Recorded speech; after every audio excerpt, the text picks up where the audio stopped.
IndiGo airline ಸಮಸ್ಯೆ ಇವತ್ತು 6ನೇ ದಿನಕ್ಕೆ ಕಾಲಿಟ್ಟಿರುವಂತದ್ದು. ಆದ್ರೆ ಯಾವುದೇ ರೀತಿಯಾದಂತ ಪರಿಹಾರ ಮಾತ್ರ ಪ್ರಯಾಣಿಕರಿಗೆ ಸಿಗ್ತಾ ಇಲ್ಲ. ಈ ನಿಟ್ಟಿನಲ್ಲಿ ಇವತ್ತು ಬೆಂಗಳೂರಿಂದ ಹಾರಬೇಕಾಗಿದ್ದಂತ 61 ವಿಮಾನಗಳ ಪೈಕಿ ಸಾಕಷ್ಟು ವಿಮಾನಗಳು ಇವತ್ತು ರದ್ದಾಗಿರುವಂತದ್ದು. ಈ ನೆಲೆಯಲ್ಲಿ ಪ್ರಯಾಣಿಕರು ಸಹ ಸಾಕಷ್ಟು ಸಮಸ್ಯೆಯನ್ನ ಎದುರಿಸ್ತಾ ಇದ್ದಾರೆ. ಈಗ ನಾವು ದೃಶ್ಯಗಳಲ್ಲಿ ಸಹ ನೋಡ್ತಾ ಇರ್ಬೋದು.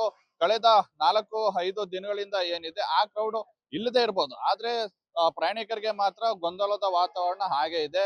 ಕೆಲ ಪ್ರಯಾಣಿಕರಿಗೆ ಏನು ಕ್ಯಾನ್ಸಲೇಷನ್ ಮೆಸೇಜ್ ಬಂದ್ರೆ, ಇನ್ನು ಕೆಲವರಿಗೆ ಡಿಲೇ ಅಂತ ಇಲ್ಲಿ ಬರೋ ಪ್ರಯಾಣಿಕರಿಗೆ ಇಲ್ಲಿನ ಸಿಬ್ಬಂದಿ ಸಹ ಏನು ಹೇಳ್ತಾ ಇರುವಂತದ್ದು. ಈ ನಿಟ್ಟಿನಲ್ಲಿ ಎಲ್ಲೋ ಒಂದ್ ಕಡೆ ಸಮಸ್ಯೆಗಳು ಹಾಗೆ ಇದೆ. ಯಾವುದೇ ಸಮಸ್ಯೆಗಳು ಪರಿಪೂರ್ಣವಾಗಿ ಪೂರ್ಣಗೊಂಡಿರೋದಿಲ್ಲ. ಹೀಗಾಗಿ ಈಗ ನಾವು ದೃಶ್ಯಗಳಲ್ಲಿ ಸಹ ನೋಡ್ತಾ ಇರ್ಬೋದು. ಇಂಡಿಗೋ ಏರ್ಲೈನ್ಸ್ ಏನಿದೆ ಇದು ಕೆಲ ಇಂಡಿಯೋ ಫ್ಲೈಟ್ ಗಳನ್ನ ಸಂಪೂರ್ಣವಾಗಿ ರದ್ದು ಮಾಡಿರುವಂತದ್ದು. ಇನ್ನು ಕೆಲವು ಫ್ಲೈಟ್ ಗಳನ್ನ ಡಿಲೇ ಅಂತ ಹೇಳ್ತಾ ಇರುವಂತದ್ದು. ಡಿಲೇ ಆಗಿರುವಂತ ಫ್ಲೈಟ್ಗಳು ಸಹ ಸಾಕಷ್ಟು ಸಮಯಕ್ಕೆ ಸರಿಯಾಗಿ ಬರ್ತಾ ಇಲ್ಲ ಅಂತೇಳಿ ಪ್ರಯಾಣಿಕರು ಸಹ ಆಕ್ರೋಶನ ವ್ಯಕ್ತಪಡಿಸ್ತಾ ಇದ್ದಾರೆ. ಮತ್ತೆ ಬಂದಂತ ಪ್ರಯಾಣಿಕರು ಹೆಚ್ಚಿನ ದರವನ್ನ ವ್ಯಯಿಸಿ ಇಲ್ಲಿ ಊಟೋಪಚಾರವನ್ನ ಮಾಡ್ತಾ ಇರುವಂತದ್ದು. ಒಂದು ಕಡೆ ವಿದೇಶಿ ಪ್ರಯಾಣಿಕರಿಗೂ ಸಹ ಇಂಡಿಗೋ ಏರ್ಲೈನ್ಸ್ ವಿಮಾನ ರದ್ದತಿಗಳಿಂದ ಸಾಕಷ್ಟು ಸಮಸ್ಯೆ ಆಗ್ತಿದೆ. ಮತ್ತೆ ಇಂಡಿಗೋ ಡಿಪಾರ್ಚರ್ ಗೇಟ್ಗಳೇನಿದೆ ಅಲ್ಲೂ ಸಹ ಪ್ರಯಾಣಿಕರು ಕಾದು ಕಾದು ಸುಸ್ತಾಗಿರುವಂತದ್ದು. ಕೆಲ ವಯಸ್ಸಾದ ಮುದುಕರು ಸಹ ಏನು ಕಾದು ಮತ್ತೆ ಚೇರುಗಳ ಬಳಿ ಬಂದು ಕುತ್ಕೊಂಡು ಕಾಲಹರಣ ಮಾಡ್ತಾ ಇರುವಂತದ್ದು. ಈ ನೆಲೆಯಲ್ಲಿ ಯಾವುದೇ ರೀತಿಯಾದಂತಹ ಸಮಸ್ಯೆಗಳನ್ನ ಇಂಡಿಗೋ ಏರ್ಲೈನ್ ಸಮಸ್ಯೆ ಬಗೆಹರಿಸಿಲ್ಲ. ಈ ನಿಟ್ಟಿನಲ್ಲಿ ಕೆಲ ಕನ್ನಡಿಗರ ಏಜೆಂಟ್ಸ್ ಏನಿದೆ ಅದು ಏಜೆಂಟ್ಗಳೇನಿದ್ದಾರೆ ಅವರು ಸಹ ಸಾಕಷ್ಟು ಅಳಲನ್ನ ತೋಡ್ಕೊಂತ ಇದ್ದಾರೆ.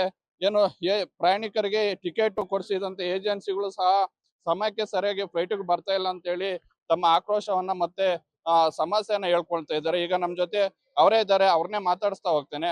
ಸರ್, ಎಲ್ಲಿಗೆ ಪ್ರಯಾಣ ಬೆಳೆಸಿದ್ರಿ? ಎಷ್ಟು ಜನ ಪ್ರಯಾಣ ಬೆಳೆಸಿದ್ರಿ? ಯಾವ ರೀತಿ ಸಮಸ್ಯೆ ಆಗ್ತಿದೆ ಸರ್? ಸರ್, ಈಗ ನಾವು ಭುವನೇಶ್ವರ ಹೋಗ್ತಾ ಇದೀವಿ. ಗ್ರೂಪ್ ಬಂದ್ಬಿಟ್ಟು 30 ಜನ ಇದೀವಿ. ಬೆಳಗ್ಗೆ 7 ಗಂಟೆ 20 ನಿಮಿಷ 40 ನಿಮಿಷಕ್ಕೆ ಫ್ಲೈಟ್ ಇತ್ತು. ಅದು ಪ್ರೀಪೋನ್ ಆಯ್ತು. ಈಗ 11 ಗಂಟೆ 20 ನಿಮಿಷಕ್ಕೆ ಕೊಟ್ಟಿದ್ದಾರೆ. ಸೊ ಈಗನು ಭಯದ ವಾತಾವರಣದಲ್ಲಿ ನಾವು ಆತಂಕದಿಂದ ಹೋಗ್ತಾ ಇದೀವಿ ಇಲ್ಲಿಂದ. ಯಾಕಂದ್ರೆ ಈ ಕಡೆಯಿಂದ ಹೋದ್ರೆ ಆ ಕಡೆಯಿಂದ ಬರೋದಕ್ಕೆ ವ್ಯವಸ್ಥೆ ಏನಾಗುತ್ತೆ ಅಂತ ಒಂದು ಭಯದ ವಾತಾವರಣದಲ್ಲಿ ಹೋಗ್ತಾ ಇದೀವಿ. ಆದ್ರೆ ನಾವು ಒಂದು ಟ್ರಾವೆಲ್ ಏಜೆಂಟ್ ತುಂಬಾ ನಂಬಿಕೆಯಿಂದ ನಾವ್ ಇರೋದ್ರಿಂದ ಕಸ್ಟಮರ್ಸ್ ಎಲ್ಲ ನನ್ನ ಮೇಲೆ ಒಂದು ಡಿಪೆಂಡ್ ಆಗ್ಬಿಟ್ಟು ಸೊ ಸೇಫರ್ ಇರ್ತಾರೆ. ನಮ್ಗೆ ಇವ್ರ ಕಡೆಯಿಂದ ಹೋದ್ರೆ ಯಾವ್ದೇ ಎಲ್ಲ ಫೇಸ್ ಮಾಡಿ ನಮ್ಮನ್ನ ಯಾವ್ದೇ ಆತಂಕ ದೂಡ್ದಿರ ಕರ್ಕೊಂಡ್ ಬರ್ತಾರೆ ಅನ್ನೋ ವಿಶ್ವಾಸದಲ್ಲಿ ಇದ್ದಾರೆ. ಅದಕ್ಕೆ ನಾವು ಇವಾಗ ಪ್ರಯಾಣ ಮಾಡ್ತಾ ಇದೀವಿ. ಲಾಸ್ಟ್ 4-5 ಡೇಸ್ ಇಂದ ನಮ್ದು 150 ಜನ ಡಿಫ್ರೆಂಟ್ ಸೆಕ್ಟರ್ ಅಲ್ಲಿ ಸಿಕ್ಕಾಕೊಂಡ್ಬಿಟ್ಟಿದ್ರು. ಸೊ ಅವರೆಲ್ಲ ರಿಟರ್ನ್ ಬಂದ್ರು. 20 ಅವರು 18 ಅವರು 16 ಅವರ್ ಆದ್ಮೇಲೆ ರಿಟರ್ನ್ ಬಂದ್ರು ಸರ್. ಯಾವುದೇ ಪ್ರಯಾಣಿಕ ಏಜೆನ್ಸಿ ಅವ್ರ ಮೇಲೆ ತುಂಬಾ ನಂಬಿಕೆ ಇಟ್ಟಿರ್ತಾರೆ. ಈ ನೆಲೆಯಲ್ಲಿ ಇಂಥ ಪರಿಸ್ಥಿತಿಗಳು ಬಂದ್ಮೇಲೆ ಏಜೆನ್ಸಿ ಅವ್ರ ಮೇಲೆ ಇದ್ದಂತ ನಂಬಿಕೆ ಅಪಮೌಲ್ಯ ಆಗಲ್ವಾ ಅಂತ ಸರ್? 100% ಸರ್. ಈಗ ಹೊಸ ಕಸ್ಟಮರ್ಸ್ ಅಂದ್ರೆ ನೀವು ಏರ್ಲೈನ್ ಅಲ್ಲೆಲ್ಲ ಬುಕ್ ಮಾಡ್ಕೊಳ್ರಿ, ಎಲ್ಲನ ಬುಕ್ ಮಾಡ್ಕೊಳ್ರಿ, ಕ್ಯಾನ್ಸಲ್ ಆಗಿದ ತಕ್ಷಣ ನಮ್ ದುಡ್ಡು ಕೊಡಿ ಅಂತ ಡಿಮ್ಯಾಂಡ್ ಮಾಡ್ತಾರೆ. ಸೊ ತುಂಬಾ ಸಾಕಷ್ಟು ಏಜೆಂಟ್ಸ್ ಫೋನ್ ಆಫ್ ಮಾಡ್ಕೊಂಡಿರೋ ಸಂದರ್ಭಗಳು ಇವಾಗ ಸೃಷ್ಟಿ ಆಗ್ಬಿಟ್ಟಿದೆ. ಅದ್ರ ಜೊತೆಯಲ್ಲಿ ಹೊಸ ಕಸ್ಟಮರ್ಸ್ ಇರೋರನ್ನ ಫೇಸ್ ಮಾಡೋದು ತುಂಬಾ ಕಷ್ಟ. ನಮ್ದು ಸುಮಾರು 19 ವರ್ಷದಿಂದ ನಾವು ನಮ್ ಟ್ರಾವೆಲ್ಸ್ ನಡೆಸ್ತಾ ಇರೋದ್ರಿಂದ ನಮ್ದ್ರಲ್ಲಿ ಎಲ್ಲ ರಿಪೀಟ್ ಬರ್ತಾ ಇದ್ದಾರೆ ಕಸ್ಟಮರ್. ಸೊ ನಮ್ ಸರ್ವಿಸ್ ಮೇಲೆ ನಮ್ಮ ಮೇಲೆ ವಿಶ್ವಾಸ ಇಟ್ಕೊಂಡು ನಮ್ಗೆ ಇರೋದ್ರಲ್ಲಿ ನಾವು ಸೇಫರ್ ಸೈಡ್ ಅಲ್ಲಿ ಇದೀವಿ. ಆದ್ರೆ ಬೇರೆ ಏಜೆಂಟ್ ನ ತುಂಬಾ ಈ ಕ್ಯಾನ್ಸಲ್ ಆಗಿದ ತಕ್ಷಣನೇ ಪ್ಯಾಕೇಜ್ ಅಮೌಂಟ್ ರಿಟರ್ನ್ ಮಾಡೋದು ತುಂಬಾ ಕಷ್ಟ ಇರುತ್ತೆ. ಯಾಕಂದ್ರೆ ಮಿನಿಮಮ್ ಒಂದು 3 ಡೇಸ್ ಪ್ಯಾಕೇಜ್ ಅಂದ್ರೆ ಫ್ಲೈಟ್, ಹೋಟೆಲ್ ಮತ್ತೆ ಅಲ್ಲಿ ಫುಡ್ ಎಲ್ಲ ಸೇರಿ ಒಂದು 25,000 ಇರುತ್ತೆ.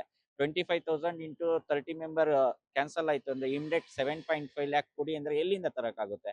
ನಾವು ಆಲ್ರೆಡಿ ಇನ್ವೆಸ್ಟ್ ಮಾಡ್ಬಿಟ್ಟಿರ್ತೀವಿ. ಅಲ್ಲಿ ಹೋಟೆಲ್ 4 ಸ್ಟಾರ್ ಇನ್ವೆಸ್ಟ್ ಮಾಡ್ಬಿಟ್ಟಿರ್ತೀವಿ. ಮತ್ತೆ ವೆಹಿಕಲ್ಗೆ ಇನ್ವೆಸ್ಟ್ ಮಾಡಿರ್ತೀವಿ. ರೀಫಂಡ್ ಕೊಡೋದು ತುಂಬಾ ಕಷ್ಟ ಆಗ್ಬಿಡುತ್ತೆ ಸರ್. ಒಂದು ವೇಳೆ ಏನಾದ್ರೂ ಈಗ ಬಂದಿದ್ದೀರಾ ಟಿಕೆಟ್ ಕ್ಯಾನ್ಸಲೇಷನ್ ಅಂತ ಮೆಸೇಜ್ ಬಂದ್ರೆ ಏನು ತಮ್ಮ ಮುಂದಿನ ನಡೆ ಏನು ಅಂತ ಸರ್? ಸರ್, ಎಲ್ಲದಕ್ಕೂ ಸಿದ್ಧ ಆಗಿ ಬಂದಿದ್ದೀವಿ. ಫ್ಲೈಟ್ ಸಿಕ್ಕಿದ್ರೆ ಹೋಗ್ಬೋದು, ಇಲ್ಲಾಂದ್ರೆ ವಾಪಸ್ ಬರೋದಕ್ಕೆ ರೀಶೆಡ್ಯೂಲ್ ಮಾಡೋದಕ್ಕೆ ಎಲ್ಲದಕ್ಕೂ ಸಿದ್ಧ ಆಗಿ ಬಂದಿದ್ದೀವಿ. ಆಲ್ರೆಡಿ ನಾನು ಕಸ್ಟಮರ್ಗೆಲ್ಲ ಹೇಳಿದ್ದೀವಿ, ನೀವು ಭಯ ಪಡಬೇಡ್ರಿ, ಏನಿದ್ರು ನಾನು ಫೇಸ್ ಮಾಡ್ಕೊಡ್ತೀನಿ. ಯಾಕಂದ್ರೆ ಬೆಳಿಗ್ಗೆ ಒಂದು ಫ್ಲೈಟ್ ಆಲ್ರೆಡಿ ಕ್ಯಾನ್ಸಲ್ ಆಗಿದೆ, ಈಗ ಮತ್ತೆ ರೀಶೆಡ್ಯೂಲ್ ಆಗಿದೆ, ಇದು ಆನ್ ಟೈಮ್ ಇದೆ. ಸೊ ಇದೇನಾದ್ರೂ ಪ್ರಾಬ್ಲಮ್ ಆದ್ರೆ ನಾವು ನೋಡೋಣ, ಇಲ್ಲ ಅಂದ್ರೆ ಮುಂದೂಡೋಣ ಪ್ರವಾಸ. ಸೊ ನಮ್ಮಲ್ಲೇ ಬಂದಿರ್ತಕ್ಕಂಥ ಪ್ರವಾಸಿಗರು ನಮ್ಗೆ ತುಂಬಾ ಸಪೋರ್ಟ್ ಮಾಡ್ತಾ ಇದ್ದಾರೆ. ಇದಿಷ್ಟು ಪ್ರಯಾಣಿಕರು ಹೇಳ್ತಾ ಇರೋ ಮಾತಾಗಿರುವಂತದ್ದು.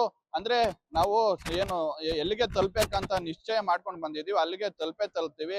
ಆದ್ರೆ ಇಂಡಿಗೋ ಏರ್ ಸಮಸ್ಯೆಯಿಂದ ಪ್ರಯಾಣಿಕರು ಸಹ ಸಾಕಷ್ಟು ಆಕ್ರೋಶ ವ್ಯಕ್ತಪಡಿಸ್ತಾ ಇದ್ದಾರೆ.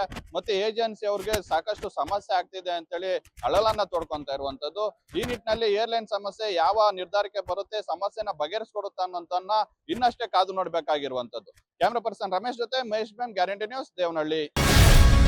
ಗ್ಯಾರಂಟಿ ನ್ಯೂಸ್, ಸುದ್ದಿ ಖಚಿತ, ನ್ಯಾಯ ನಿಶ್ಚಿತ.